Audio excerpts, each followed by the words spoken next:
Écoute, le rêve est différent d'un projet. Un projet, majoritairement, on le présente, on l'établit parce qu'on se sent capable de le réaliser. Mais quand je te parle de rêve, je te dis, il faut commencer à mettre dans ta tête que tu seras, ce que quand toi-même tu t'assois et puis tu calcules, là, tu ne sais pas comment ça se fait. Si un rêve n'est pas au-dessus de ton entendement et de tes capacités, c'est qu'il n'est pas assez grand pour que Dieu s'implique. Quand Dieu doit s'impliquer dans un rêve, c'est que ce rêve-là va au-delà de la main d'un homme. Parce que la main de Dieu commence là où la main de l'homme s'arrête. Donc si tu lui présentes un rêve que ta main peut accomplir, tu ne verras jamais la main de Dieu dans ta vie. Parce que la main de Dieu commence là où toi ta main est limitée. Donc il faut lui présenter un rêve qui va au-delà de ta main pour que lui, sa main vienne s'ajouter à ta main. Il faut donner envie à Dieu de se déployer. Il faut provoquer Dieu. Dernier point, la marche par la foi est la violence des violents. Quand la Bible dit le royaume des cieux est forcé, sur les violents s'en emparent. On parle des hommes et des femmes de foi. Cette femme qui avait la perte de sang n'était pas prévue dans le lot de la guérison. Jésus ne partait pas chez elle. Il partait chez un homme où on l'attendait afin d'apporter la restauration. Même bizarrement, chemin faisant, la Bible dit, la femme a dit en elle-même,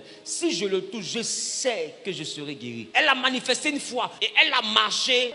Tu vois qu'il y a eu marche et puis il y a eu foi. Quand tu as la foi, là où on dit il faut un réseau pour aller, là, tu n'as pas réseau, mais tu t'en déploies tes dossiers par la foi. C'est ça qu'on appelle je marche par la foi. Je pose des actions par la foi. On dit tu comptes sur quoi? Tu connais qui là-bas? Je ne connais pas qui, je ne compte pas sur quoi, mais j'ai la foi. Écoute-moi bien, c'est une école où tu dois t'inscrire. Parce qu'il y a des moments où toi-même tu t'es disqualifié, puis il te dit là-bas, là, je ne peux pas postuler parce que je ne connais personne. Maintenant, ma question, si toi tu ne connais personne, est-ce que Dieu ne connaît personne? Élie connaissait qui à Sarepta? Mais Dieu lui dit, va à Sarepta. Il dit, je n'ai pas de parents là-bas, on dit, va à Sarepta. Il dit, je ne connais personne, on dit, va à Sarepta. J'ai ordonné à une veuve de te nourrir. Il y a quelqu'un que tu ne connais pas, que Dieu va prendre pour te faire. Quand Dieu veut te faire là, majoritairement il n'envoie pas des connus, il envoie des inconnus. Quelqu'un d'une autre nationalité, d'un autre pays. Quelqu'un que tu ne connais ni d'Adam ni d'Ève. Tu rêves à ta vie et puis un matin comme ça tu rencontres la personne. Et puis tel un ange venu du ciel. Tel un ange venu du ciel. La personne commence à t'envoyer dans les réseaux, dans des contrats de 50 millions, de 100 millions, de 200 millions. Un matin 100 millions devient on dirait Rachid. Et puis tu te dis, oh, mais comment ça a commencé? Quand tu calcules, tu vois que ça a commencé lorsque telle personne est rentrée dans ta vie. Il y a des gens que Dieu va envoyer pour que personne dans ta famille ne partage sa gloire. Pour que personne dans tes amis ne partage ta gloire. Ils seront tous là et puis Dieu va prendre un inconnu. C'est pourquoi il dit qu'il faut veiller, il faut prendre soin de l'étranger. Parce que les étrangers transportent des personnes étranges. Il y a des gens que Dieu a mandatés qui vont rentrer dans ta vie. Mais il faut marcher par la foi. Quand la femme est arrivée par la foi, qu'elle a touché le pan de sa robe, le sang s'est arrêté. Jésus aussi s'est arrêté. Écoute, ta foi, quand tu marches par la foi, tu peux envoyer Dieu à s'arrêter et à statuer sur ton cas. Et non par la foi, c'est David qui regarde la hauteur de Goliath et puis dit à Goliath, moi, je ne sais pas pourquoi je viens, mais je compte sur quelque chose. Je compte sur le nom de l'Éternel. Parce qu'en réalité, Goliath et puis David sont opposés. Goliath est grand de taille, David est petit de taille. Goliath était un homme de guerre, David était un innocent. Goliath était tueur depuis sa jeunesse. Donc quand on parle de depuis sa jeunesse, c'est que David avait affaire à un homme mûr. Oh, David, lui, il était dans la jeunesse. Donc ils étaient totalement opposés. C'est-à-dire que Goliath était un rêve. Mais derrière Goliath, David demande qu'est-ce qu'on donne. On dit celui qui tue le géant, là, il sera le beau du roi. C'est-à-dire que David voit le rêve.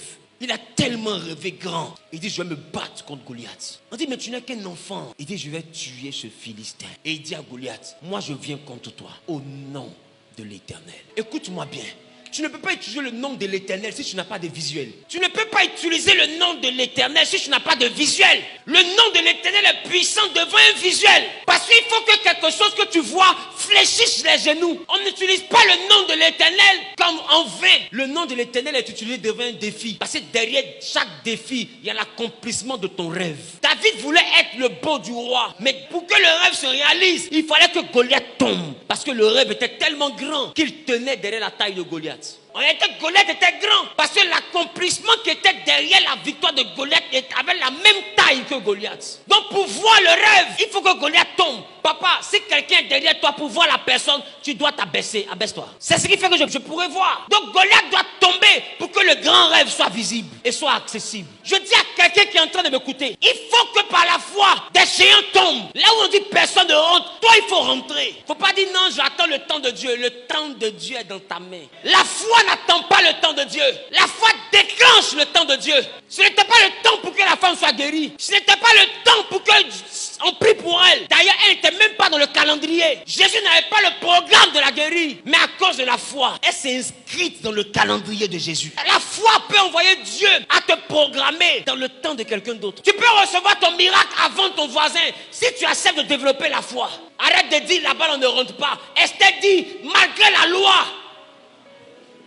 Pourquoi? Parce que c'était une femme de foi. Il y avait une loi qui disait que si on ne t'a pas invité, tu ne rentres pas chez le roi. Il y a des entreprises, quand tu regardes, tu sais que si on ne t'a pas recommandé, tu ne dois pas partir là-bas. De fois, on dit, il y a appel d'offres. Tu as peur même de postuler. Pourquoi? De répondre à l'appel d'offres. Pourquoi? Parce que quelque part, tu te dis, je connais personne. Ça là, c'est les réseaux. Si tu ne connais pas quelqu'un là, ils ne vont pas te donner. Écoute-moi, malgré la loi. Écoutez, pour ceux qui me suivent depuis longtemps, avant que je n'atteigne ce niveau, il y avait un hashtag. C'était quoi? C'était malgré la loi, j'entrais chez le roi. À chaque fois que je mettais ça, les gens ne comprenaient pas pourquoi. Parce que j'avais un rêve. Mais il y avait tellement d'obstacles devant de moi. Mais je croyais, je dis, on veut pas. Quand on comptera le grand de ce monde, un jour on parlera de moi. Malgré la loi, même si je n'ai personne pour me présenter, je vais rentrer chez le roi. Malgré la loi, je vais rentrer. Même s'il n'y a personne pour dire, voici mon fils, moi je vais dire, voici le fils. Et des gens n'ont pas compris comment ça s'est fait. Un matin, on dit, Zahou est là. Tu veux pas. Il est là. Si tu es saute cale en l'air, mais malgré la loi, il est rentré. Et puis même là, je ne suis pas encore bien rentré même. Parce que nous rentrons, nous y allons.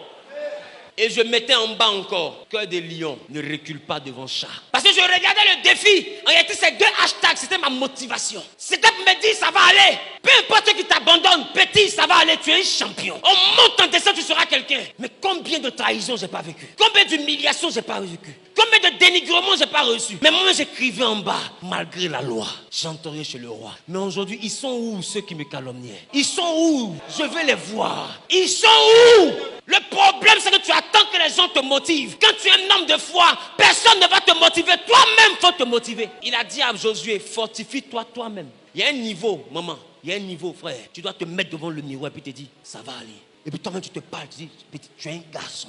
N'aie pas peur, ça va se faire. On monte, on descend. Toi, tu seras compté parmi les millionnaires. Et puis tu te regardes et puis tu parles. Tu es le plus grand prophète de ta destinée. Il n'y a personne qui a le doigt sur ta vie plus que toi. Il dit la mort et la vie sont au pouvoir de ta langue. Il dit si tu l'aimes, tu en mangeras les fruits. Parlez-vous. Quand tu entends de pleurer, mets un miroir. Pleure devant le miroir. Prends le lotus, essuie tes larmes. Et puis il faut t'appeler. Elodie, ça va aller. Si lui n'a pas connu ta valeur, Dieu envoie ton mari, ça va aller. Ne pleure pas.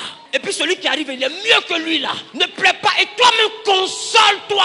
Parce que j'ai envie de te dire, ceux à qui on va expliquer nos problèmes là, ils nous consolent et puis après ils prennent ça pour nous insulter. Il ne faut plus dire ton problème à quelqu'un. Parle-toi toi-même. Quand tu finis, tu te lèves, tu dis, c'est bon. Je ne pleure plus. Ça va aller. Tu as tes enfants et tu dis, mes enfants, ça va aller. On est trois, mais on n'est pas seul. Dieu est avec nous. Ça va aller. Tout va bien. La marche par la foi, c'est ça. Arrête de faire pitié devant les hommes. Arrête de supplier. Arrête de supplier. Aujourd'hui, les gens sont là, ils te promettent et puis ils attendent que tu les appelles avant de faire. Pourquoi? Parce que l'homme veut que tu le supplies. L'homme veut que tu le supplies. Il faut lui rappeler ce qu'il t'a promis. S'il fait comme s'il a oublié, toi aussi, il faut oublier. Si Dieu veut vraiment passer par lui pour te bénir, tu n'as pas besoin de le poursuivre. Ne troque pas ta dignité. Un homme de foi ne compte pas sur un homme. Arrête de compter sur eux. C'est des vantards. Et ils te laissent les appeler. Des fois, ils sont assis dans un after-work. Et puis, le téléphone sonne. Et puis, ils parlent de toi. Oh, il me fatigue, lui, là. Tu sais pas, il est en train de prendre ton appel pour prendre point. En réalité, non, c'est un petit, là. Il veut que je lui donne 5 millions. Il me fatigue 2 jours, là. Or, c'est lui-même qui t'a dit, appelle-moi. Marche par la foi.